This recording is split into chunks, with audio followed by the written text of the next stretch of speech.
Okay, so hello everyone and welcome. I am Faraaz Abdool, and I this is going to be a very easy and breezy webinar. There's not a lot of information here. I'm not an expert on many of the things that we saw, but I did spend a lot of this, you know, the better part of the last 14 years photographing animals, and really and truly the pinnacle of that is going on safari. And we spent 3 weeks on safari earlier this year in Kenya. I do trips as a shameless form of self-promotion. So if you ever are interested, feel free to let me know. We're going to be going again next year. And yeah, so I just wanted to share some of the diversity in terms of the birds and a couple mammals that we saw along the way. What I have done is I've just partitioned it via areas that we went to. So we will start with Nairobi National Park, and it's each area we're just going to touch on a couple different birds that we saw, and I'm just going to have some very casual conversation. If you have any questions, feel free to let me know. As I mentioned earlier, I forgot to include the bird names on the slides, so I will say them. I hope I pronounce them correctly. And if I get any of them wrong, please feel free to let me know. And if I mispronounce anything, if you don't hear me, just let me know in the chat and we will go through. So it's really just to enjoy. Yeah, as I said, we're going to start off at Nairobi National Park, and they are let's see, just 21 degrees C. Kashify is very, very pleasant. It's much cooler than here. Next Kenya trip is next year, May, the end of May. So we'll chat more about that. So let's go into Nairobi National Park, and here we have 3 common ostriches that are looking like bushes. Nairobi is a very a birdy city, about 600 species of birds that are there, including left-hair speckled mouse bird, and on the right, the very appealing African paradise flycatcher. And these are both birds that can be seen in and around the city. And I always say that Nairobi National Park is like a flipped script, in the sense of, thousands of years ago, we were basically human settlements were islands in the sea of wild spaces, but Nairobi National Park is a wild space surrounded almost by human habitation. There's a pair of pintail wider. The male on the right was doing a courtship dance with the female. Very exciting to see. Kenya rufous sparrow. This is arguably my favorite species of sparrow. I think it has something to do with the very pale eye. It is a near endemic to Kenya. I think it's also found in northern Tanzania. Purple grenadier was a species that had eluded me my first visit. Female is on the left and the male is on the right. Really beautiful and very appealing seed eater. Here we have an African spoonbill coming in, announcing its presence as it lands next to an African sacred ibis. Although it looks like the bill of the ibis is truncated, it's just looking off into just a little bit off angle, so it's a little bit shortened from that aspect. On the left, we have pink-backed pelican, fairly large species of pelican, not as big as the great white, but very large nonetheless. And we went one of the pools around where there was also this malachite kingfisher on the right, and the pelicans were coming in. And when I say they were coming in, they're so large that they have to have an arrival sequence, as it were.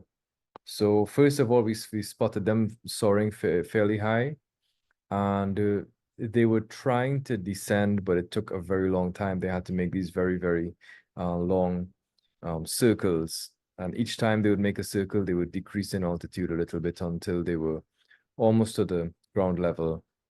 and yeah, sort of like a plane. I think many of the large birds do that. Here we have a pair of water thickneys. I'm just going to give you a second to see if you can find both of them.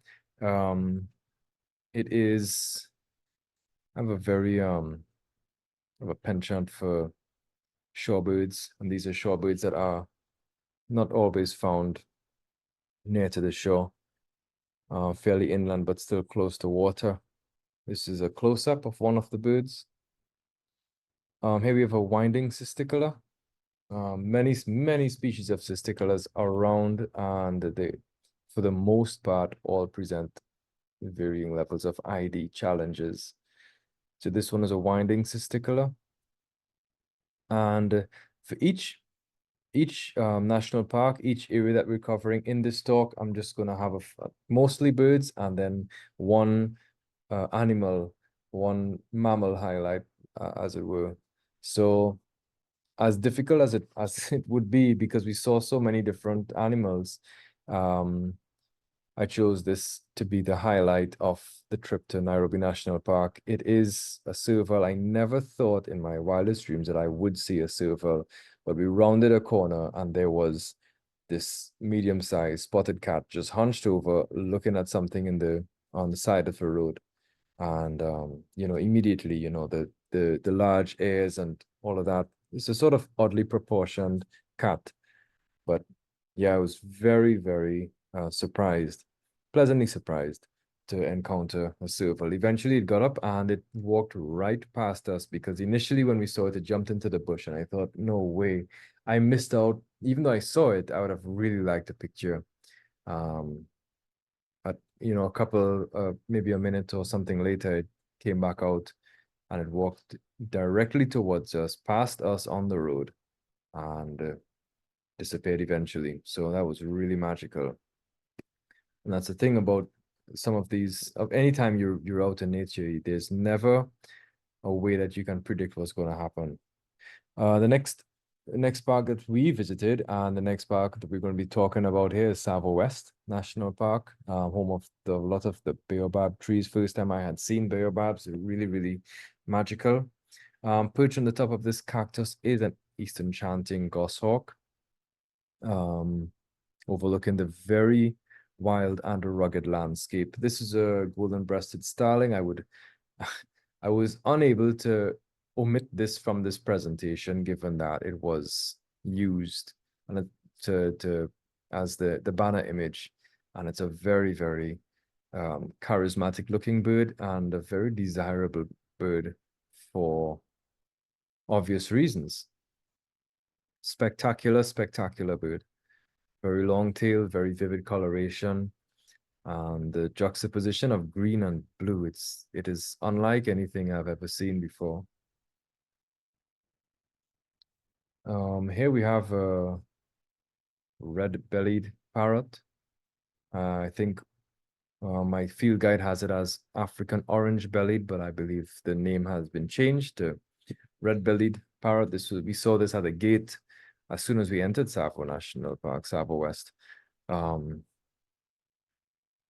our left, we have eastern yellow-billed hornbills. This pair of eastern yellow-billed hornbills were exploring a baobab quite a ways up. I think probably 20 meters up on the tree, at least. And you can see that these hornbills are not small birds, but they're absolutely dwarfed by the scale of the baobab.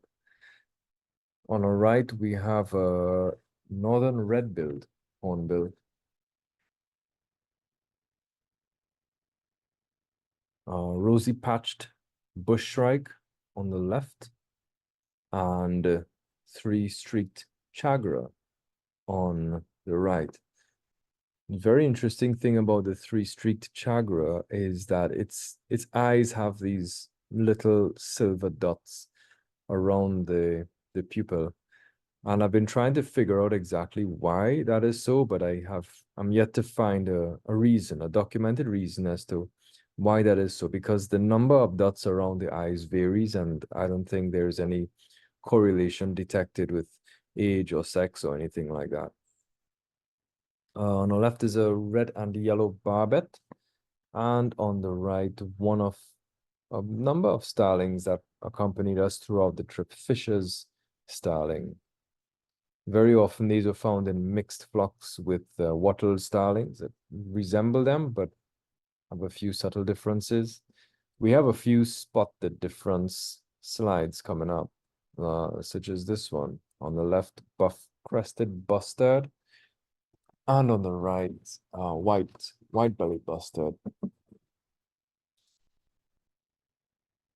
The bustards were typically very accommodating. They would be very reluctant to fly off, and very often we'd find them feeding very close to the road, and we'd be forced to take headshots, as I did. Yellow-necked spurfowl on the left, and on the right is what I know to be northern white-crowned shrike, but I believe the name has changed. The name has changed to something that I can't remember right now, but we can get back to that.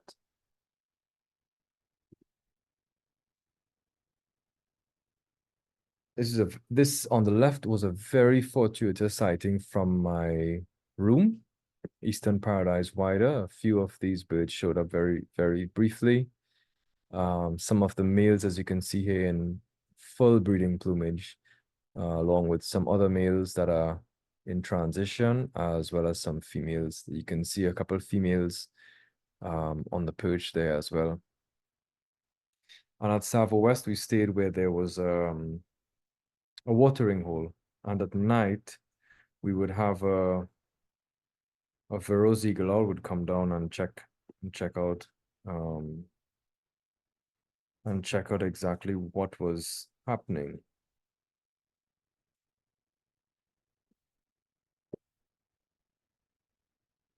The mammal highlight was this pair of white-tailed mongoose. Again, not an animal that I thought I would see, but you know, one night just looking in the darkness at the watering hole, and just spotted some movement, and there they were. Two lakes that we visited were Lake Naivasha and Lake Nakuru. Lake Naivasha being freshwater, Lake Nakuru being salt. So we did go for a little boat ride on Lake Naivasha,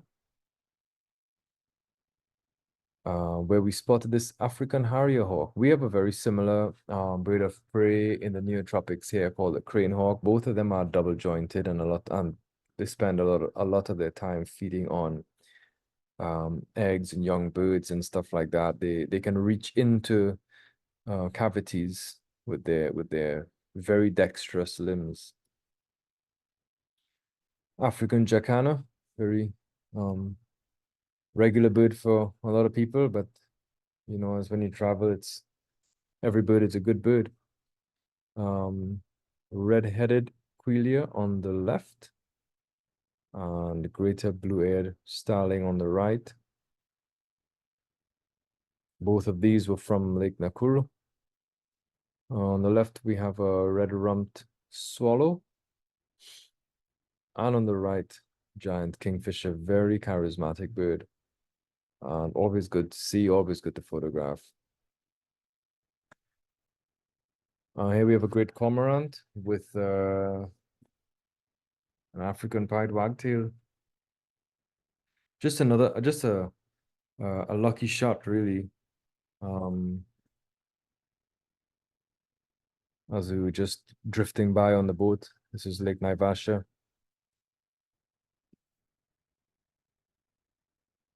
On the left, we have a laughing dove. Very beautiful dove. I think doves have a very understated beauty, and it kind of, we overlook them a lot of times because we just see them as these brown blobs that just either just sit around or rocket past as they're flying. And on the right, Rupel starling, I believe long-tailed starling, some people still call it. Yellow-billed stork, and pied kingfisher, two very easy birds to identify. On the left, we have a pair of black crake, the most bold species of crake I've ever come across. And on the right, a long-tailed cormorant, just sunning itself a little bit. And of course, our mammal for the trip for this leg was Nile hippopotamus, or common hippopotamus.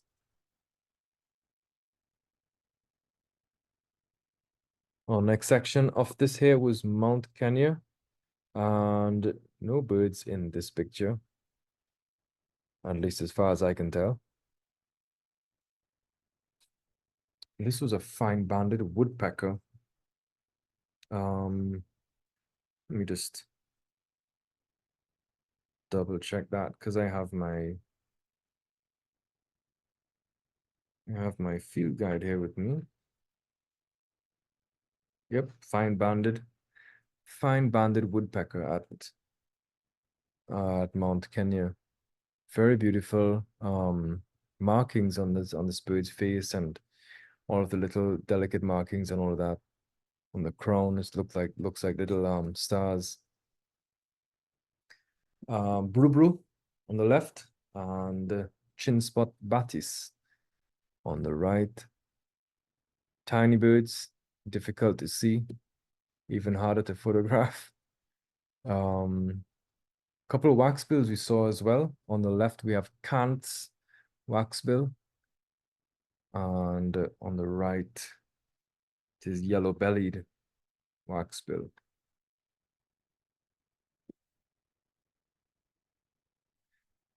And this here was it's one of my favorite little birds, red crombeck. The cromebecks are tiny and virtually tailless, which it's a fairly unique look for passerine. They look like ant bitters in a sense of the neotropics. But yeah, the tailless look was not apparent in the first picture on the left, so I had to include the second one as it hopped across to a more obscure location. Here was a silvery-cheeked hornbill, considerably larger than the crombeck. And a couple mountain birds. On the left, mountain wagtail, and on the right, mountain buzzard.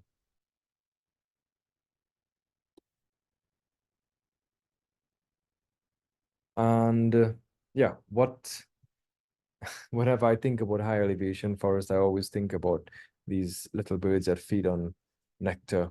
Mariko sunbird on the left, eastern violet-backed sunbird on the right. The one on the right is a female, so she doesn't have the violet back, but very beautiful nevertheless. Takaze sunbird here. Gorgeous, gorgeous bird. And some ID challenges. Eastern double-colored sunbird on the left and northern double-colored sunbird on the right. Very similar birds. And we have two species of Apallis, black-cheeked Apallis on the right, black-throated Apallis on the left. So subtle differences in name and appearance. Also, two very difficult birds to photograph. They don't really stay still, except that the black-cheeked Apallis on the right here was a little more confiding because it was preening at the point in time. First rays of sunshine. It is fairly chilly at Mount Kenya. I believe that morning was probably around 10 or 11 degrees Celsius. So everything was all puffed up and trying to warm up in the sun. African stonechat on the left, and African dusky flycatcher on the right. Again, catching the first rays of sun. Mount Kenya guereza, or black and white colobus monkey. not many mammals on this leg of the trip. I think we heard a lot more than we saw. Next up, Kinangop Plateau and Aberdeen National Park. Still in a very high elevation, probably around 2,500 meters to just over 3,200 meters. Just generally, that was the elevation that we were at. Brimstone Cannery, blue-headed cuckoo were some of the birds that we encountered between Kinangop and Aberdeen Mountains. At Kinangop, we visited an area for a conservation area for the Sharp's longclaw, and this bird was a little difficult to photograph, but still, it was around. We had to sort of arrange ourselves into a line and fan out, and it felt like we were doing the walks where we expecting another one or one of us to just step on a mine and blow up, but instead we were looking to see who would be the first one to find a Sharp's longclaw. They are very reluctant to fly, and they tend to spend most of their time running around. But yeah, eventually we were successful. Also, there were 3 species of widowbirds, red-cowled widowbird on the left, and a very special Jackson's widowbird on the right. Very few Jackson's widowbirds were there. The most dominant species of widowbird was the long-tailed widowbird, very, very charismatic and desirable species. Looks like, I don't know, it's like the feathers are really the type of flight that how they fly, it's almost it feels to me like it's a nightjar, that very, very gentle type of flight. And it seems to just let the wind blow the tail. It's a very interesting display to the females that are there. Long-tailed widowbird. Further up in the mountains, we encountered a few Jackson's spurfowl and moorland chat on the right. Both of these species are altitude restricted. And very interesting birds. Very beautiful as well. We saw a couple moorland chats, and then further on into the national park, when we stopped to have our lunch, we were basically run over by probably 6 or 8 moorland chats, and just wondering what we had in our boxes. Hartlob's Turako on the left, crowned hornbill on the right. Also in the Aberdeen Mountains, as we were trying to descend onto some lower altitudes. Mountain greenbill on the left, and Hunter's cisticola on the right. As you can see, the vegetation here is a lot of ferns and conifer type vegetation, so it was pretty chilly and could get even colder, I'm sure. And our animal, or our mammal of this leg was the common bush duiker. And I'm always saying animal because whenever we were stopped at the side of a road in one of the parks or something, and we'd be looking at birds, other safari vehicles would pass us, and they would ask, so what are you all looking at? And we had to say, well, we're looking at birds, and then very often someone would say, oh, no animals. So then it became a running joke that, birds are not animals, birds are birds, and then every other animal are just, they're animals, whether mammals or reptiles or amphibians or whatever. So yeah, that's how come it just ends up getting stuck in my psyche, that now I'm saying, oh, well, the animal of the trip was this, and we were looking at birds. But anyhow, we started to just yell no animal at people who were stopping just to save them some time. Next step was Amboseli National Park. Now here we have a Kori bustard, largest of the bustard family, and the black-backed jackal you can see at the right of the frame. And of course, everything here was unfolding under the shadow of mighty Mount Kilimanjaro. Heartlobs, bustard. Um, yeah, I think this was the last of the bustard species that we saw. Still very interesting birds. Blacksmith lapwing, blacksmith plover on the left, and African pipit on the right. A mighty Goliath heron, very beautiful bird. And I was amazed at the amount of water that was in Amboseli and all of the wetland birds that were there. This was a double-banded courser on the left, and on the right, a fairly young Kittlitz plover. As you can see, are the feathers on the Kittlitz plover. I think both birds are fairly young because they have some juvenile markings on them, fresh edges to the feathers and so on. Saddle-billed stork. Would probably make a meal of the plover if given the chance. And collared pratincoal on the right, a young bird. The adults are beautiful, and they have a very interesting flight pattern. I wanted to photograph them in flight, but never got the opportunity to. Maybe next year.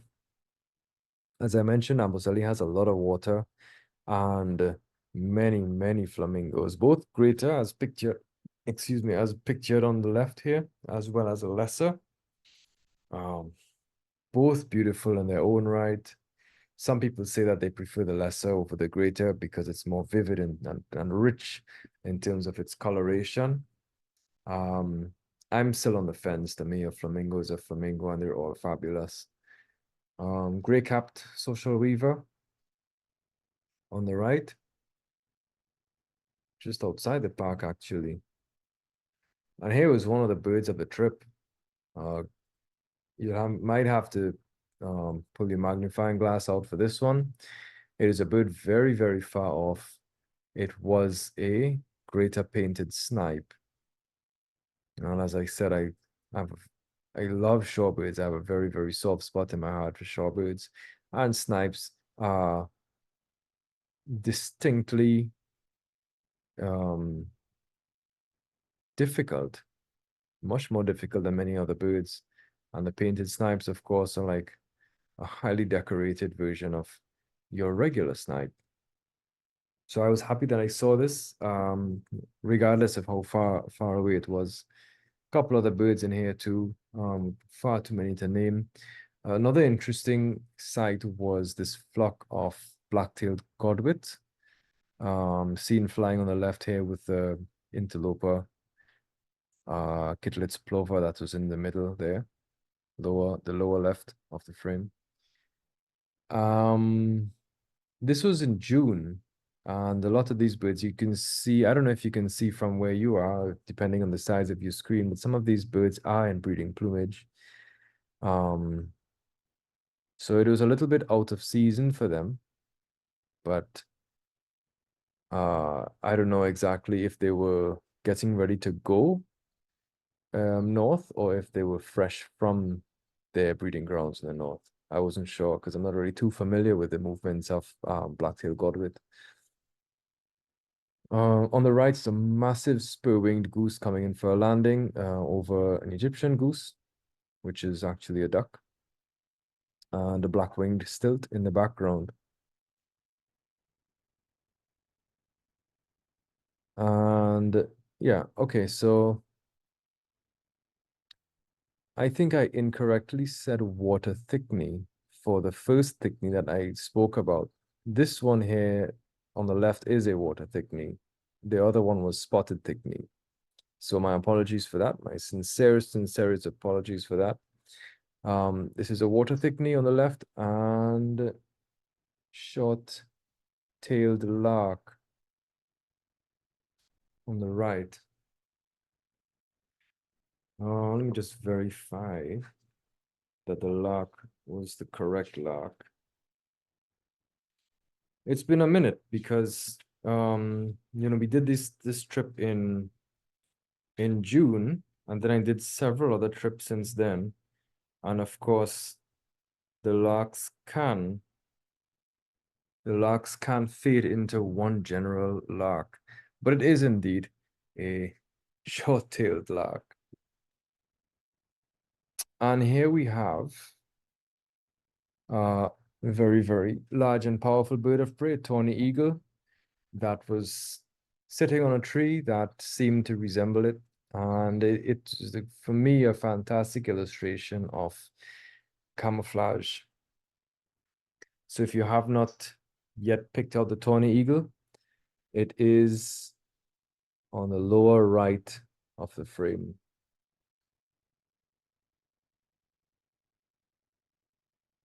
So I can't remember if we saw this while driving. We spent a couple days in this park, and this was a tree that this eagle was very fond of. So we saw it in this tree a couple of times. So I think each time we'd pass, we'd sort of look for it. And yeah, and there it was. I think it was at the time eating something. So you can see it's just bent over there. It's picking at something in its talons. Mammal of this trip, of course, for Amboselli is the savanna elephant. Wonderful, wonderful animal. And next up, Masai Mara National Reserve. Incredible, incredible location. A lot of very large and recognizable birds. The southern brown hornbill. On the left, a little less recognizable, Zitting cisticola. And on the right, sooty chat. The sooty chat was associating with a number of northern anteater chats, and they were also eating ants. But the sooty chat was a little different with the white lines on the wings and so on, as opposed to the all black northern anteater chat. Right in that area also was a hammerkop. Hammerkop flew next to our vehicle as we were there. And on the right, black-chested snake eagle. A lot of birds of prey. We were very happy to see this hooded vulture. They are critically endangered, and they are supposedly declining, experiencing precipitous declines throughout their range. So it's a sad state of affairs, but still, very, very lucky that we are to see one of these. On the right, little bee eater, very pretty little bird. On the left, another pretty little bird, woodland kingfisher, and on the right, a pretty big bird, which is our bateleur eagle, adult bateleur. Very strangely proportioned with those bulging secondaries and almost no tail.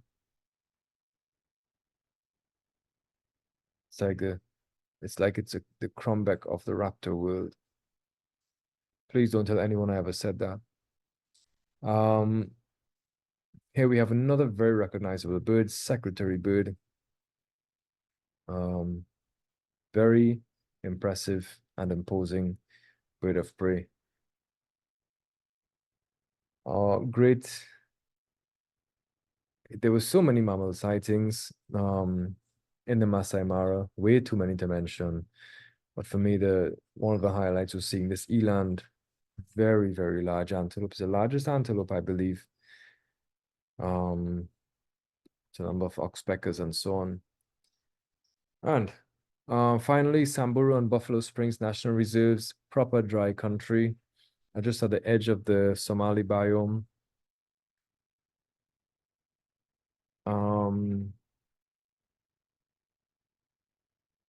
It was a fantastic conclusion, because we used this as the Samburu as a conclusion for our last safari, and it was well worth it this time again. This lark on the left is a red-winged lark, if my memory serves me correctly. And on the right, there is a rufous chatterer.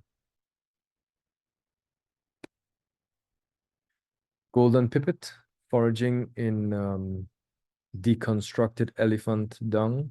That's what that little pile is. That's a landscape there. And on the right, there's a pygmy falcon. Pygmy falcons are entirely they're unreasonably tiny. You know, they look like they're not real.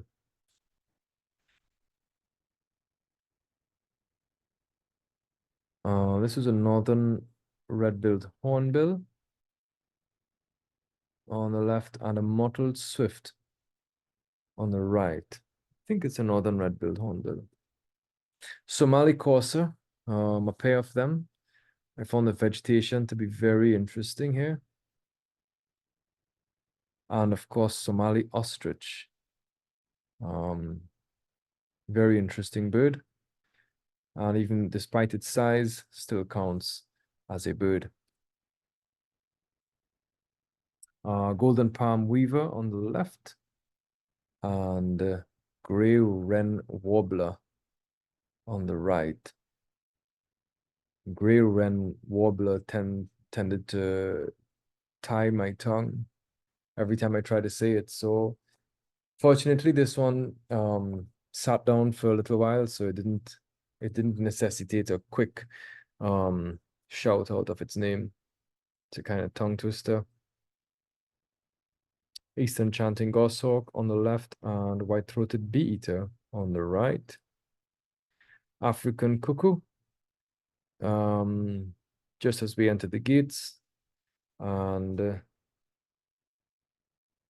yeah, it was my first photo of a cuckoo on the African continent, and it was very fitting for it to be the African cuckoo. And of course, we stopped to look at a lilac-breasted roller. You see, this is a reason why you must stop for everything and appreciate all the birds. We saw so many lilac-breasted rollers on this trip, and we still stopped for this one. And while we were looking at it, there was this leopard just lounging in a tree, probably 30 meters further inside into the bush. And our guide looked at us and he said, "Guys, I think I have a leopard." And you know, from the moment he said that, my eyes just went straight on this cat, and it was as if it could not be missed. And it was a big male with a full belly, it seemed, and it was us alone and this leopard. A very, very special moment, and a fitting end to the trip, and a fitting end to this presentation. So thank you everyone for bearing with me and enjoying me relive this journey. I'll stop my share, and yeah, please feel free to shoot me any questions. Andreas, thank you very much. Most of these were taken with Canon R5 and 500mm f4 lens. I think maybe one or two were taken with an R6 and a 100 and a 100mm. So when I am on a trip like this, I would have two bodies, and one has a long lens and one has a shorter lens. So the shorter lens that I used was the 100mm.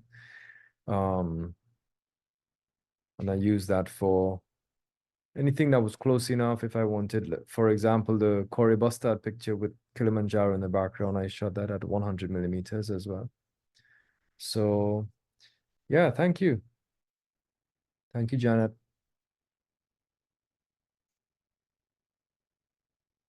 Thank you, Nina. If anyone would be interested in seeing more of my work, you can always check my website or contact me directly or through Derek or anything like that. If you would like to sign up for next year, great question, Elizabeth. Simply let me know. You can send me a message. You can email me at, I'm just going to put my contact information. You can email me directly, or you can check my website.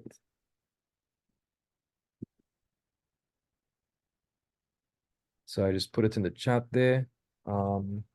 If you are on social media, and we were talking earlier, well, before this presentation started with Derek, I was chatting with Derek and said that, you know, social media is it's such a frustrating platform. It's still nice to, you know, to contact people and to keep in touch with people, but it is, you know what, it can be very, very frustrating. But if anyone is on social media, on Facebook or on Instagram, you can always find me there. Just go, just type in my name, just no spaces, and you should find me. Thank you, So Hillary. yeah, Faraaz, thanks very much for that presentation. Awesome. Makes me want to go back to Kenya with my birding hat on, because I've been to Kenya many times, but never had a birding hat on. There you go. Now it's time. Yeah, it is Yeah, time. we are supposed to be doing a very, very birdy trip next year. And that's going to places like Kakamega Forest and Lake Baringo, which are places that we didn't go this time, but I've been to Baringo before and it's just literally dripping with birds. It's overflowing with birds. So, and Kakamega is the same thing from what I understand. So, So it seems yeah, like there's no more questions, so we can probably yeah, say thank you very much. I believe And so. thanks everybody for coming. And we start the year off early next year um, with the presentation on, and I've got to get the date now because it's gone out of my head. Um, that with the presentation on the 15th of January. 15th, yeah, So I was just it's a gonna say. Wednesday, not a Thursday, like our usual time, but it's the only time we could pin Benny Schwartz down. And I think it will be worth it. He's going to be talking about Colombia.